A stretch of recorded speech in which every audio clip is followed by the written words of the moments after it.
Welcome back. Here we go again with some AMI for English 9. I hope you're relaxed from spring break. I am. I got a lot of rest. Because there wasn't anything else to do. So I do want to take a moment and remember New York City. I think they're really having a difficult time right now. So I think we ought to take a moment and again, we're transitioning. We're getting ready to learn a little bit of English, so let's get in the mindset to do that. This song is very special to me. I've never been to New York City, but I have friends that live there, and I'm thinking about them right now. Growing up, this was one of my favorite TV shows. It's probably the reason I'm a teacher. So we're going to take a minute, think about New York.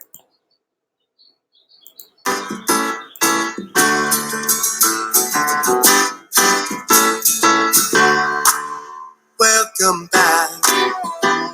Your dreams were your ticket out. Welcome back to that same old place that you laughed about. Well, the names have all changed since you hung around, but those dreams have remained and they've turned around. Who would have thought that we'd jump? Who would have thought that we'd jump? Yeah, where we need you. Yeah, where we need you. Yeah, the tease in my life, 'cause we got him on the spot. Welcome back. Welcome back. Welcome back. Welcome back. Welcome back. Welcome back. Welcome back.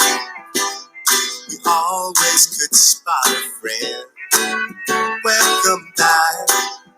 And I smile when I think how you must have been. And I know what a scene you were learning in. Was there something that made you come back again? And what could ever lead you? What could ever lead you? Yeah, where we need you. Yeah, where we need you. Yeah, the keys in my life, 'cause we got him on the spot.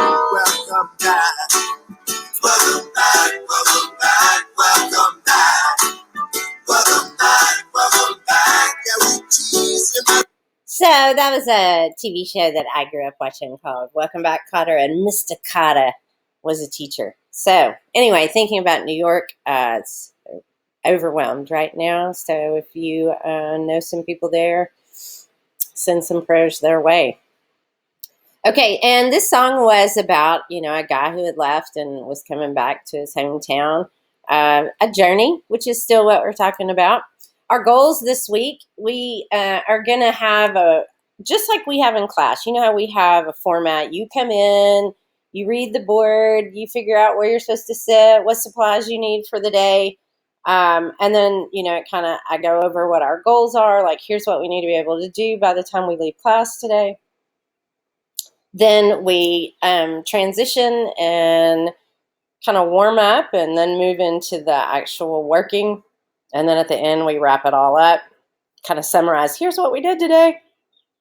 And then we do it again the next day. So we're going to do that here. So we're going to have a piece of text that is going to be our reading for the week. And I will assign it to you on Mondays in Google Classroom. If you're working in packets, then you should be following the packet and just work through the packet and answer the questions that are, following the story. Just basically work through the packet there on your own. It will be a little bit different than what we're doing online. If you do have online capabilities, I suggest you do that. It's easier. I can communicate with you a lot easier that way. So that's my suggestion. And so we're going to have one piece that we analyze. That's going to be our activity for the week. We're going to analyze, and we're going to do that by reading and annotating. I'll do that in the videos, and you can do that with me. And then, take your Google assessments on Thursdays, which will probably, or maybe there might be 2 during the week. This week, there's only going to be 1. But there's a couple of weeks that, there might be 2 Google Forms that are going to allow me to kind of see how well you're, oh, hey, Bryson. I'll answer in just a minute. So anyway, we're going to answer a Google form. Then we're going to reflect, connect, and write. Every Friday, we're going to do a journal entry. and write about our experience being quarantined. It's an excellent opportunity for you to record something that will be very much a part of your high school experience. So we definitely want to make some documentation of that so you remember that. If you have not gone to the Rogers website and found your teacher's name under the AMI days, I suggest you do that because we did some work yesterday and we talked about sort of how the school would like for us to do our assignments. And so your assignments might look a little different than they did the week before spring break. I know mine do. I've kind of changed the format, and I know, how long you can be on the computer, if you have to share a computer. Those types of things are issues that I'm trying to take into consideration. So you're going to go here. When you click on my name, it will pull up my document. This is for the entire month of April. Right now, we're just scheduled. My face is itching, of course, because I'm on the video. Look, but I'm using tissue, not touching my finger. Notes. This is how we beat it. Okay, so my AMI assignments will always be in Google Classroom. Again, if you have a packet or a workbook, work through Unit 5. Just work in the workbook and do the whole unit. Unit 5. That's the one we want to work on. And here is Google Classroom information. Again, there are YouTube videos that I'll make every day. Hopefully, I won't have any more technology issues like I had today. And that's caused me to be very tardy.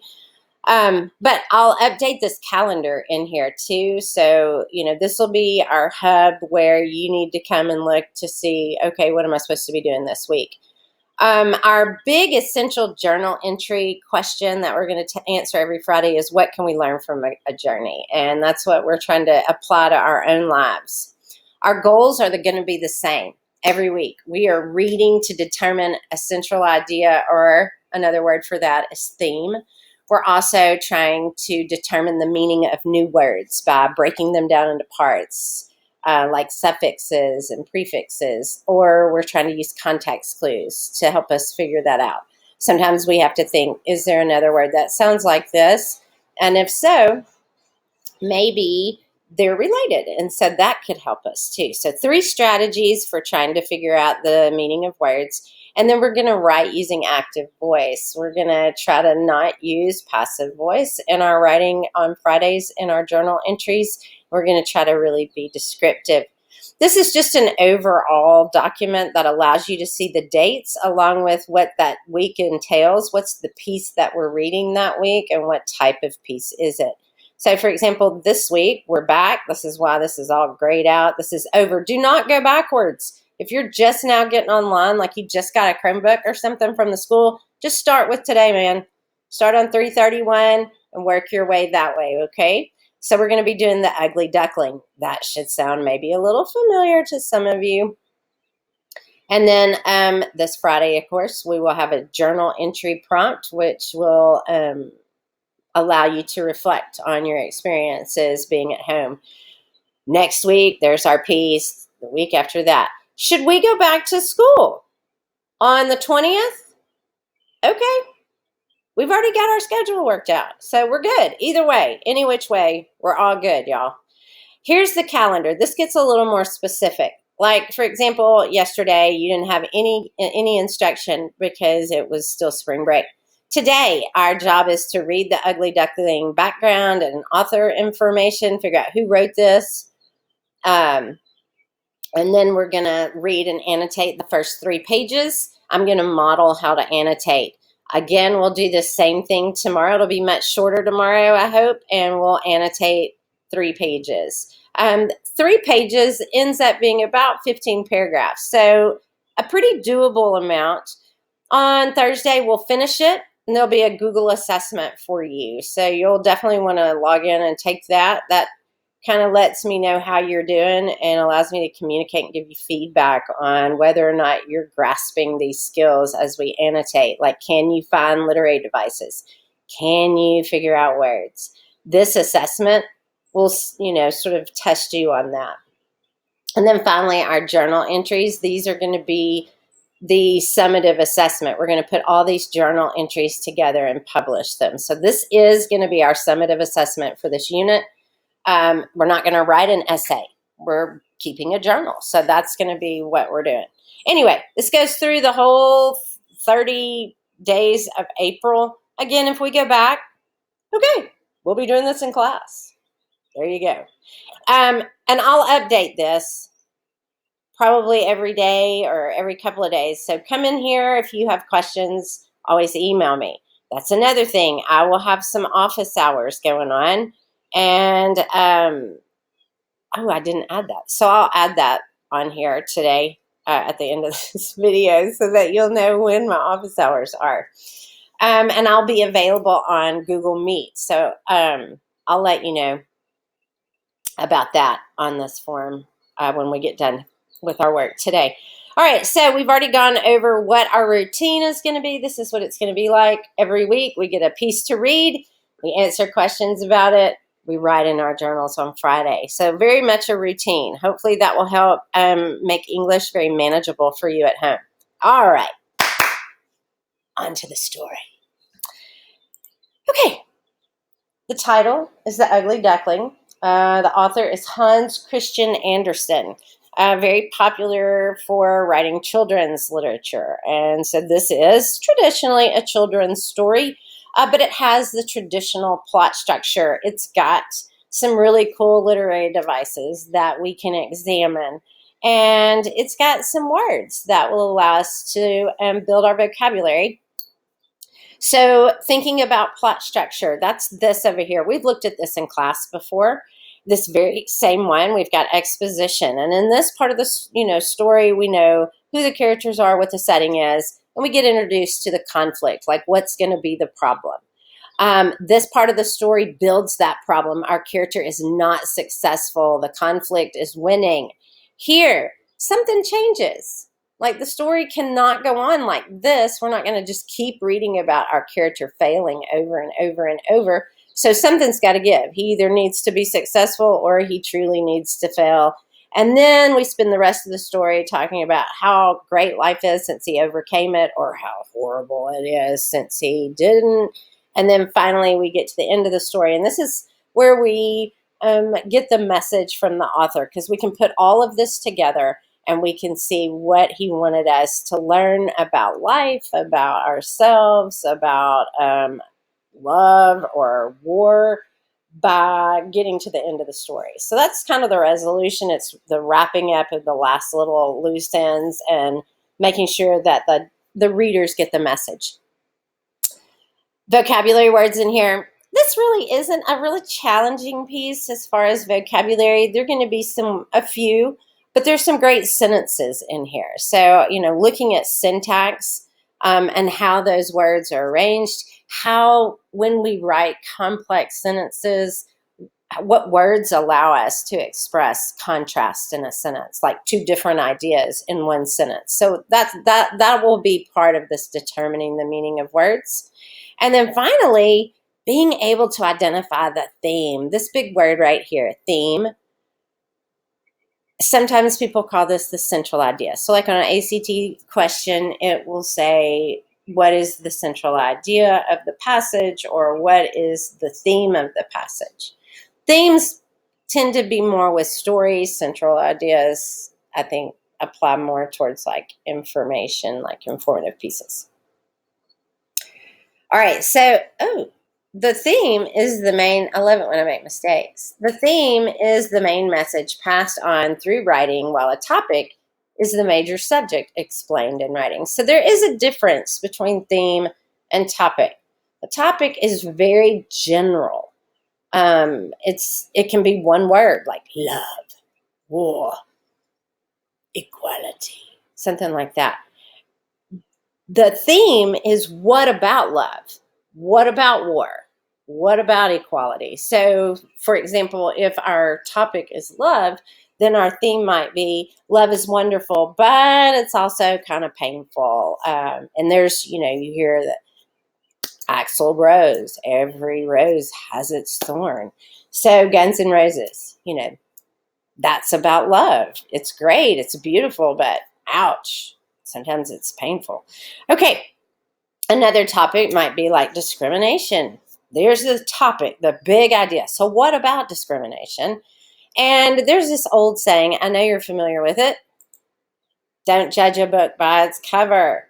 Meaning don't just judge something by the outside because you don't know what's on the inside. It might be really good. So that's what the author wants his readers to learn. It's a lesson.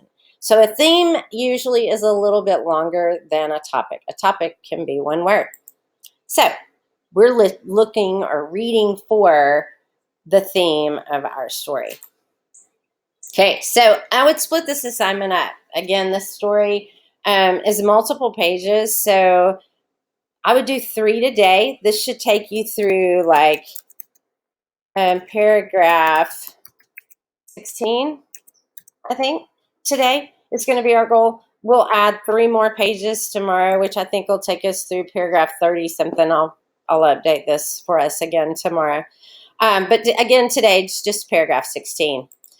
All right, so let me get in there really quick. And no, that's not it. Your assignment is sitting in Google Classroom. I've got so many windows open because I'm helping my kids do work too, so I have to check up on them. All right, so this is it right here. This is what will take you to the story. When you open it, you can listen to it, and we're going to listen for 7 minutes and 50 seconds. That will take us through paragraph 16, and we're going to annotate as we go. I'm going to hide this picture up here. Again, we're doing what we call the first read, but we're also kind of doing a close read too because we're doing it together. So we're doing both of these at one time. So here we go. The Ugly Duckling by Hans Christian Andersen. Short story. Background. Although best known for his talented and groundbreaking stories for children, The Ugly Duckling is, in a way, Hans Christian Andersen's autobiography.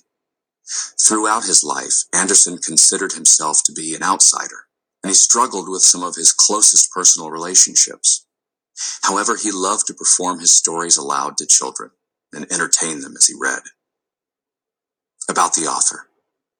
Hans Christian Andersen, born 1805, died 1875, master of the literary fairy tale, was born in Denmark to a very poor family.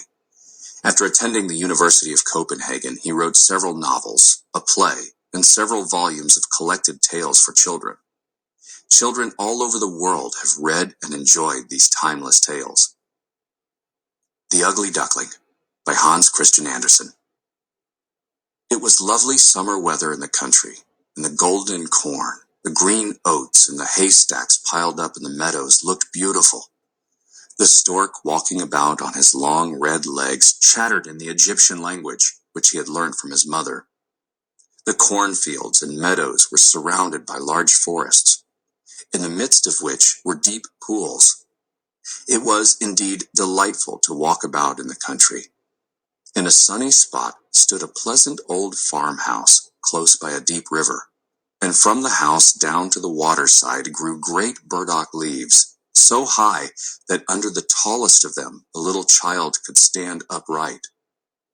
The spot was as wild as the center of a thick wood. In this snug retreat sat a duck on her nest, watching for her young brood to hatch.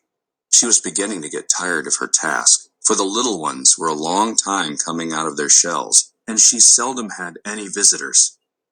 The other ducks liked much better to swim about in the river than to climb the slippery banks and sit under a burdock leaf to have a gossip with her. At length, one shell cracked, and then another, and from each egg came a living creature that lifted its head and cried, "Peep, peep!" "Quack, quack," said the mother, and then they all quacked as well as they could, and looked about them on every side at the large green leaves. Their mother allowed them to look as much as they liked, because green is good for the eyes. "How large the world is," said the young ducks when they found how much more room they now had than while they were inside the eggshell. "Do you imagine this is the whole world?" asks the mother. "Wait till you have seen the garden. It stretches far beyond that to the parson's field, but I have never ventured to such a distance. Are you all out?" she continued, rising. "No," I declare, "the largest egg lies there still. I wonder how long this is to last. I'm quite tired of it." And she seated herself again on the nest. "Well, how are you getting on?" asked an old duck who paid her a visit. "One egg is not hatched yet," said the duck. "It will not break. But just look at all the others. Are they not the prettiest little ducklings you ever saw? They are the image of their father, who is so unkind he never comes to see me." "Let me see the egg that will not break," said the duck. "I have no doubt it is a turkey's egg. I was persuaded to hatch some once, and after all my care and trouble with the young ones, they were afraid of the water. I quacked and clucked, but all to no purpose.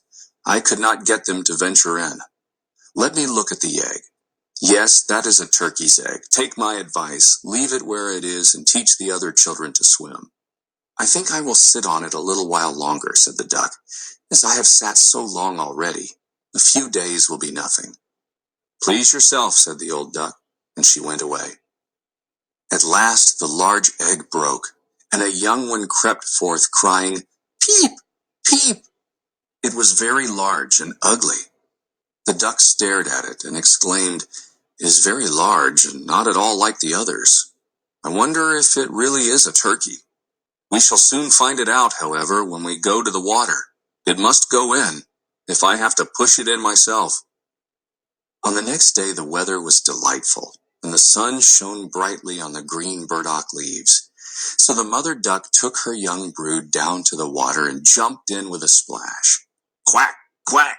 cried she, and one after another the little ducklings jumped in.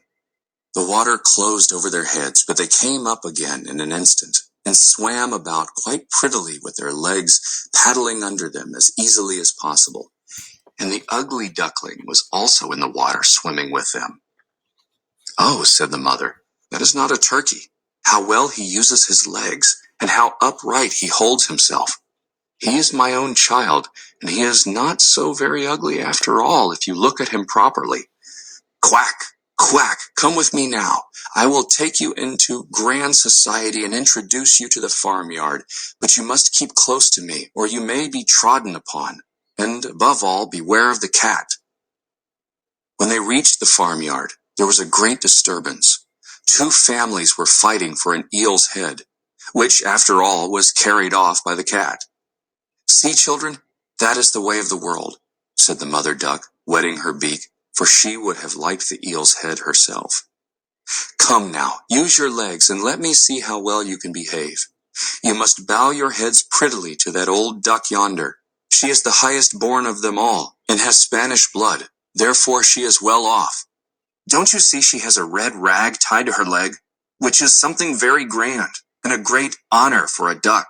It shows that everyone is anxious not to lose her, as she can be recognized both by man and beast. Come now, don't turn in your toes. A well-bred duckling spreads his feet wide apart, just like his father and mother. In this way, now bend your neck and say, 'Quack.'" The ducklings did as they were bid, but the other ducks stared and said, "Look, here comes another brood, as if there were not enough of us already. And what a queer-looking object one of them is. We don't want him here." And then one flew out and bit him in the neck. "Let him alone," said the mother. "He is not doing any harm."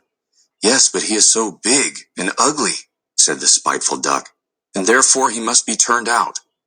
"The others are very pretty children," said the old duck with a rag on her leg. "All but that one. I wish his mother could improve him a little."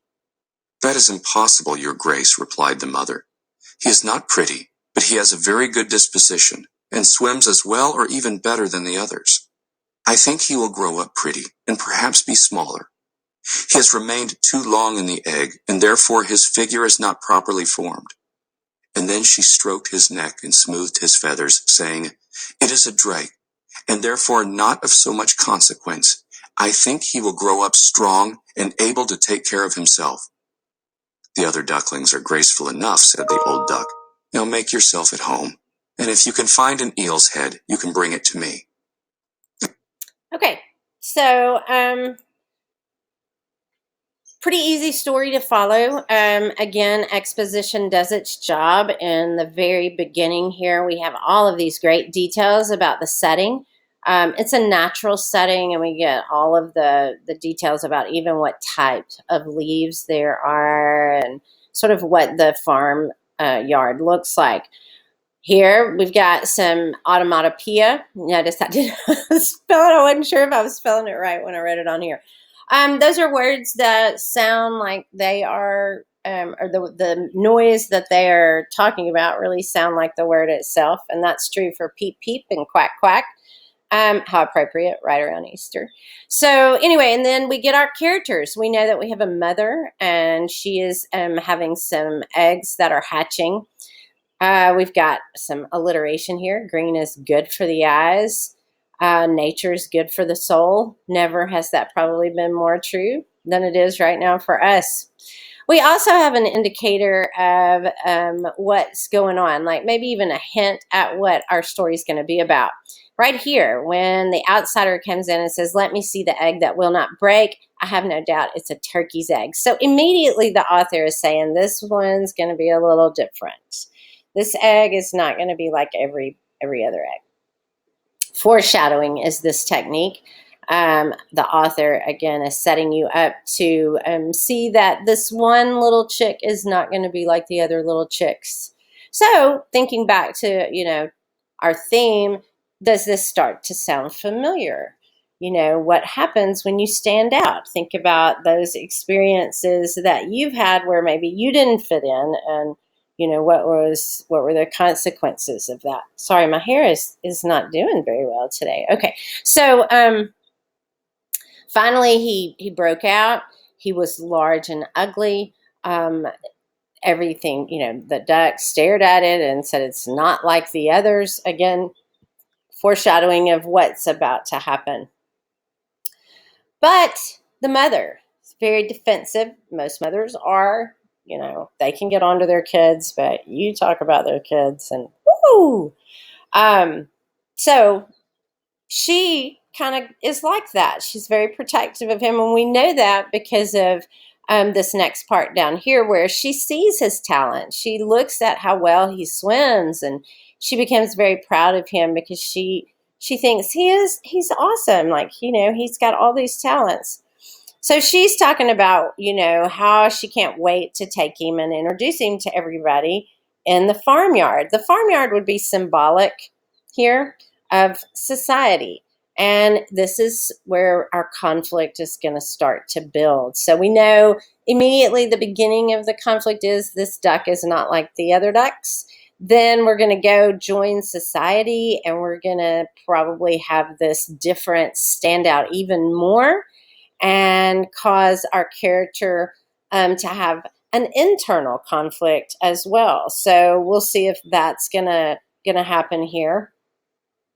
So they enter into the farmyard, and again, the story does exactly what we think it's going to do. And we have this one that says, "Hey, you don't look like us." What a queer-looking object one of them is. Again, the meaning of queer meant different or strange looking, and that's how it's used in this sentence. He stands out. He's not like everybody else, and that threatens everyone. And so he goes over there and bites him. Does that happen in real life? Probably. When people don't understand, sometimes their reaction instead of curiosity is fear, and fear manifests itself as hatred and sometimes even violence. So double-edged sword there. Okay, and then when the big duck, the big duck that's the highest deck up on the hierarchy, she says, well, you could fix him a little bit. This is where we see the mother defend her young, and she says, well, whatever, I don't really there's more to him than just what's on the outside. He's going to grow up and be a good guy. And so I think you ought to give him a break. And so she does. She says, okay, well, that's fine. And then, feed me, Seymour. She said, if you can find an eel's head, bring it back to me.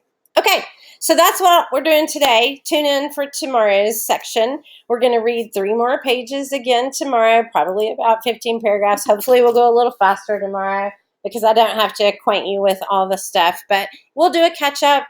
We'll do a summary. Again, today we have, in fact, covered everything we were supposed to cover in exposition. We know who our characters are. We know our setting. We know where we are. We know that our conflict is going to be society versus man, and then somewhat probably man versus himself, because he's going to have to change up here at this point. So looking forward to talking to you tomorrow. Email me, and I will let you know my office hours. I'm so sorry I forgot to post that. I'll go fix that right now. Later.